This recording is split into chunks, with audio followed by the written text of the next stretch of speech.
All right, hello everybody. Let's go on to the next one. Valid palindrome. So valid palindrome is um, a word or a string where if you start from the left side and the right side and you move towards the middle, it is the same letters. Right? So a phrase is a palindrome if after converting all uppercase letters to lowercase letters and removing all non-alphanumeric characters, it reads the same forward as backwards. Alphanumeric characters include letters and numbers. So given the string S, return true if it is a palindrome or false otherwise. So this one is a man with a plan, a canal, Panama. I guess that's a palindrome. If you remove all of the non alphanumeric characters. So that's definitely a skill we're going to need. We're going to need the ability to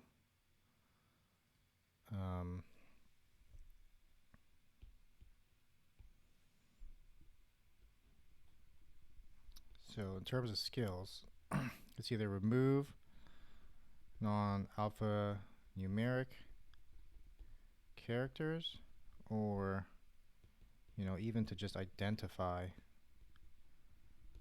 the non-alphanumeric characters. In alphanumeric, I believe it's A to Z lowercase, and then A uppercase to Z uppercase, and then 0 to 9, right? These are the characters that are alphanumeric. So in your language, you're going to need to be able to call some function that identifies this. Now that could be regex. You could do some regex, and I believe this might even be close to valid regex, this type of range estimation. I guess another way you can do it is maybe get the char code. So there's some char code probably of A, maybe it's 0, or maybe it's 1 or something. And then all the way to Z, and hopefully that's 26. And then maybe uppercase is, I don't know, 27, and then so on. And so maybe we do it in a char code way. And then I guess another version is you just hard code it, right? So given a character, is it in this string?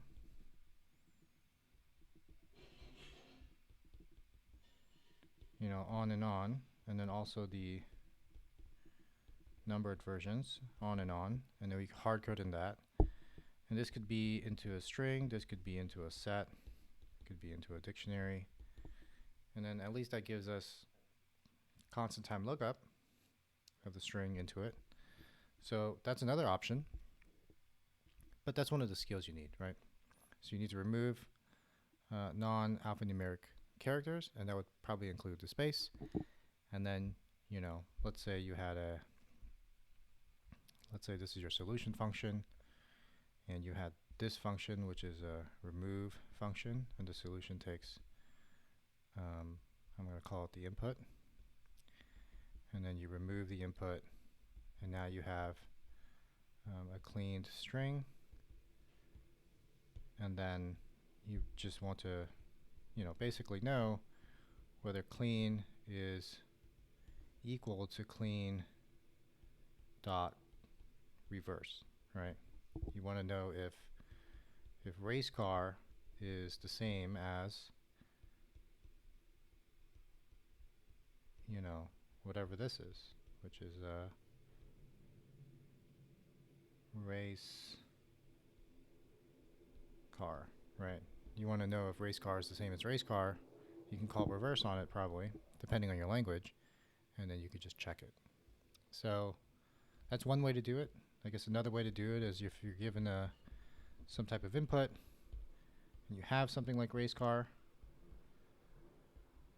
then you can create 2 pointers and move move the pointers towards the middle, right? R matches R, A matches A, C matches C, and then if it's an odd number of letters, then they're going to overlap, and you're going to see that E matches E, and then you're done. So 2 ways to do it, and many ways to remove non-alphanumeric characters, at least 3 ways.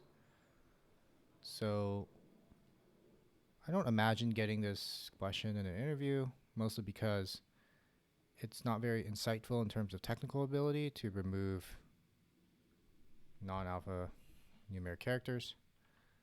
But let's just do the easiest version, which is probably putting this into a set, right? So I don't I don't actually know how to do that. Alpha numeric set, and then we basically want to well, let me just try this. I don't know if putting this string into the set will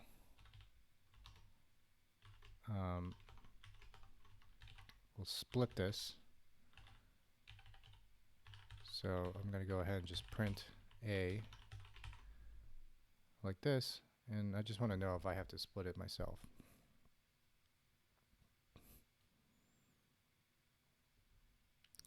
Standard out was true.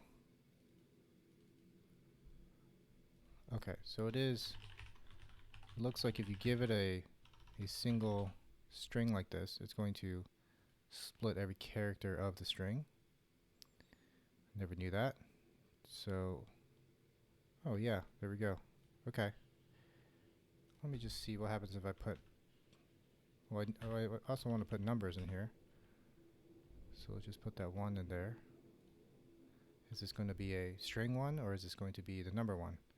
It's going to be a string 1. Okay. Oh, well, this is going to be a string anyway. Yeah, this whole thing's going to be a string. Okay, so I guess I could just put the set of all alphanumeric. A, B, C, D, E, F, G, H, I, J, K, L, M, N, O, P, Q, R, S, T, U, V, W, X, Y, and Z. So you're going to have to, maybe take a typing course or something and make sure you can type out the alphabet. So this is the alphanumeric set. And then you just want to, iterate through the string for, let's just say character and the string. Then you want to take the lowercase, so the character equals, hopefully lower is a method. Every language has some version of this probably, of lower. And then you want to know that if the character is inside of your alphanumeric set, then this is a valid version of it. So let's say there's a clean string. So the character is in this, then the clean string is going to be, it's going to meet this character. Right, we're going to append this to the end of it. And that's it. So this is what we need to do to create our clean string. Right here, just clean. And now we just want to know if this reversal works.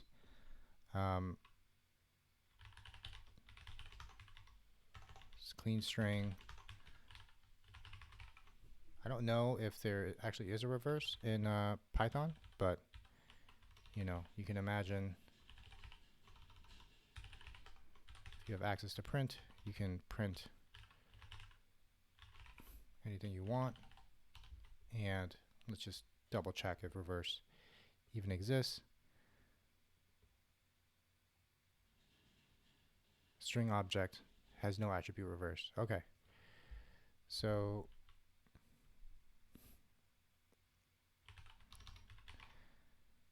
it's probably called something else. I don't know what it's called, but you can create your own reverse. So if you have a reverse with an input, then you just want to work backwards from whatever this is, right? So let's say this is a new string is equal to this, and then for letter in input, you want to, you can either traverse backwards, or you can prepend to the string, right? So prepending to the string would be that the new string equals, this letter plus the new string, and then you want to return the new string. This will be hopefully linear time complexity. If it's not, you can easily create a linear time complexity of reverse, so I wouldn't harp too much on this, and the way you would create a linear time complexity of reverse is you just iterate backwards, right? So you do range 0 length of the input, and then you do -1, and that's going to iterate backwards. And then you can do a normal new string plus equals input at that I, and then you return the new string. I haven't tested this, so I don't know if it works, but this would be a linear time complexity. I guess if you're prepending the string, you could maybe think that that's n squared complexity because you're constantly rebuilding the string. But I think this would be a really small part of the problem, almost super insignificant part of the problem. This is not probably not the purpose of this problem, is to build reverse.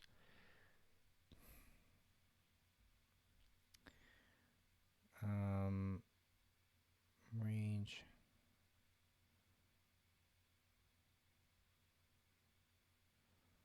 Oh, interesting. I guess you don't for I in range. Okay, so that's a Python syntax error. You're going to do for in usually. Oh, yep. So we're not going to call dot reverse as a method of a string. We're going to call reverse as a function that's available to us. And this should be AL.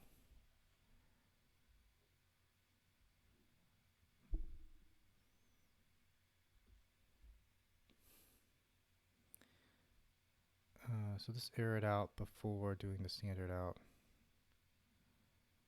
I just wanted to do this part. And I'm wondering if reverse is a reserved word in Python. It possibly might be. So this isn't standard. This is not doing a standard out on anything. I wonder if this is not even, I think input is a reserved word in Python. So I'm just going to make that an X there and double check that this reverse works. So you should always know the string functions that are available to you. I obviously do not know it for Python. And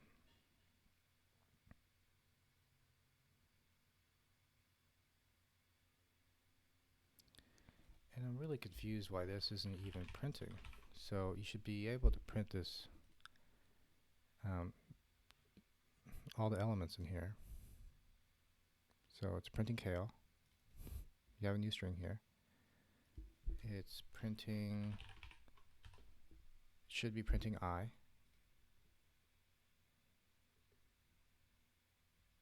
It's not printing I. So I'm definitely just using range wrong.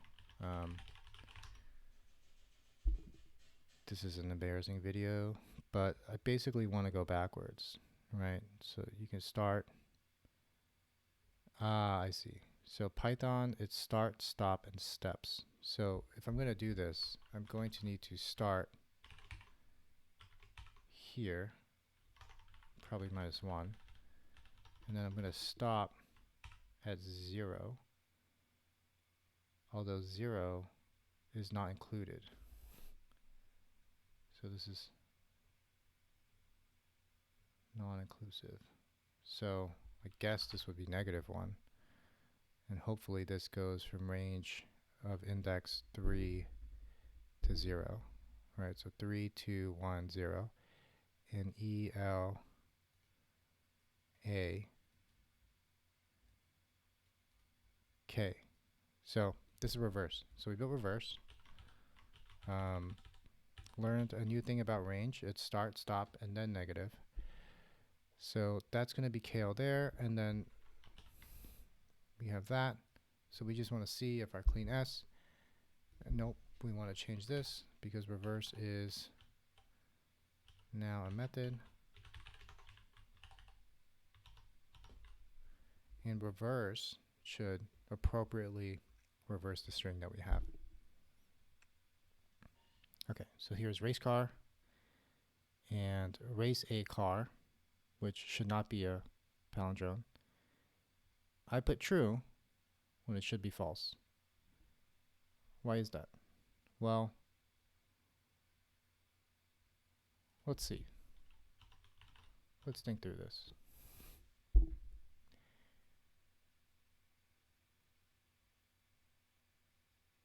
Oh, well, okay. Well, I'm out. I should be outside of the for loop for 1, right? Like, I don't want to do processing and return immediately. In that version, I just returned immediately. So it wasn't a logical error. It was a indentation error. Logically, you do want to, you know, clear this thing and then reverse it. Okay, so we submitted and we had 1 wrong. And that's OP, or that's 0P. And I put true when it should be false. And why is that? Well, for 0P, let's just walk through it. So let's go to test case. Let's add a test case. And let's think through it. I'm cleaning the string, right? And, oh, silly problem. It's alphanumeric. It's not just alpha. So it's 3, 4, 5, 6, 7, 8, 9. So let's just run this. Case 4 should now pass because 0 wasn't treated correctly. So now the 4 cases pass. It's alphanumeric. It's not just alpha. Super important.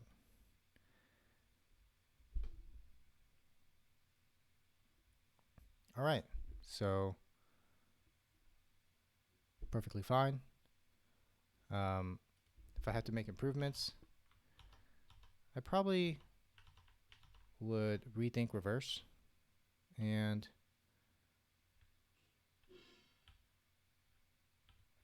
I got caught up in that reverse and it kind of didn't make sense towards the end, right?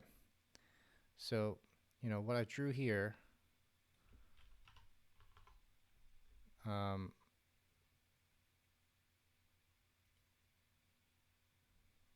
seems simple, but I had to build reverse. If reverse was built into the language, it would have been much easier.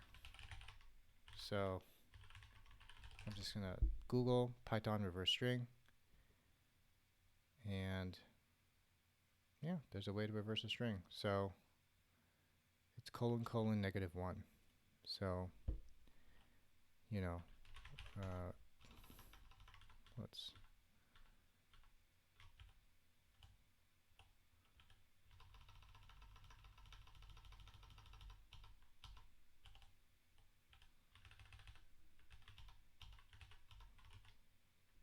So this would have been a cleaner way to do it. You can run this and submit it. This is a reverse on the string. And I would have not remembered how to do that. I would have needed to look that up for sure. It would have been easier for me to just write reverse on it.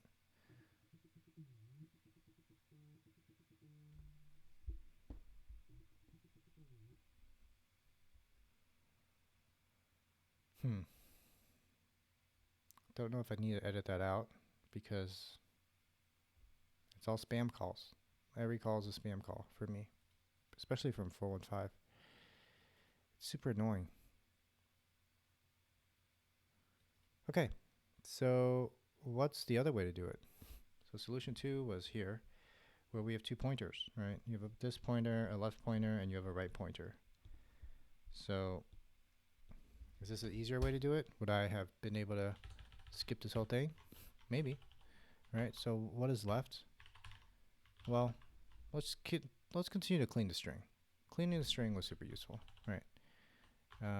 But let's say there's a left pointer, and that's equal to 0, and a right pointer, and that's equal to the length of this clean string. And while the left is smaller than the right, we want to do a check, right? So there is this weird situation where they're actually equal. So if they're equal, I guess it doesn't matter if they're equal because they're palindromes. So if the value at the left is this clean string at this left index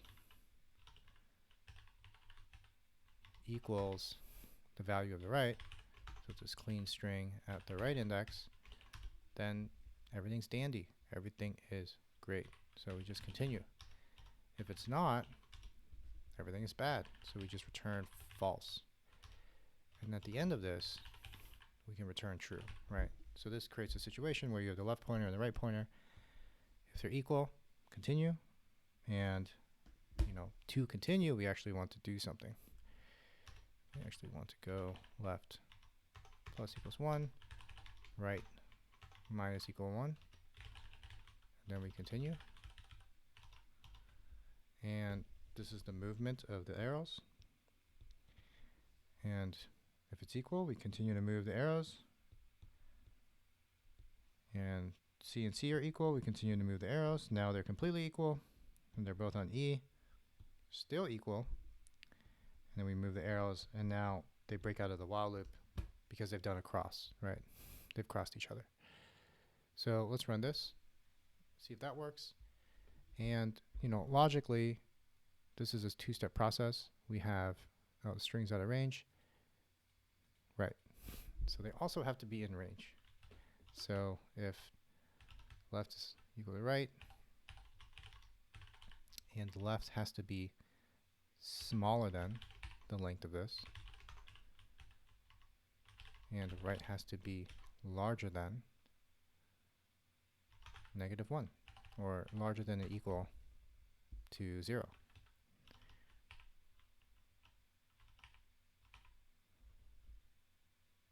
Let's go ahead and run that.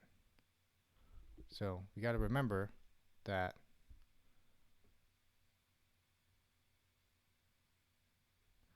interesting, which one's out of range?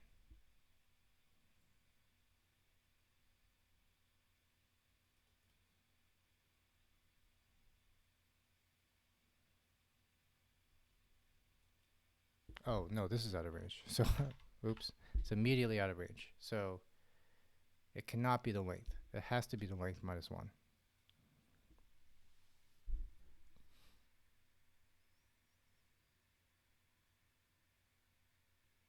Right, so the left has to start at 0.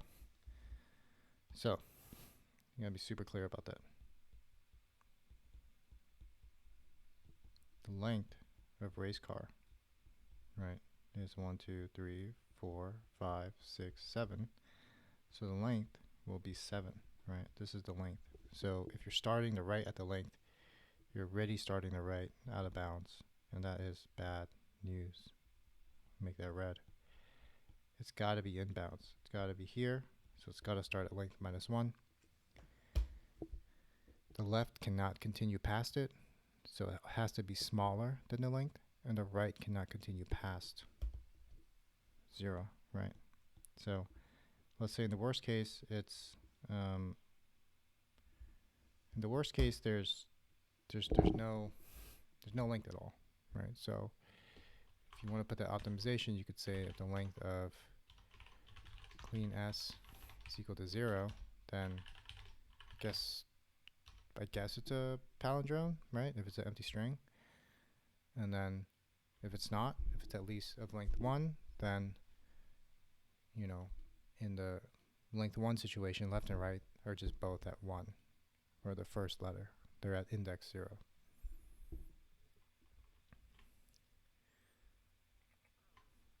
All right, so looks good. We solved this in 2 different ways. We have some optimizations here to do some early cutout. You can imagine you can do this as well, right? If the string is length of 0 at the beginning, there's no reason to make this alphanumeric set. And create this new string. Also early exit, and then we do a while loop. I'd say this one is easier once you get practice to do the left and right pointer. And it probably prepares you to do binary search, because you're going to have to do right and left pointers for binary search as well. So thanks a lot.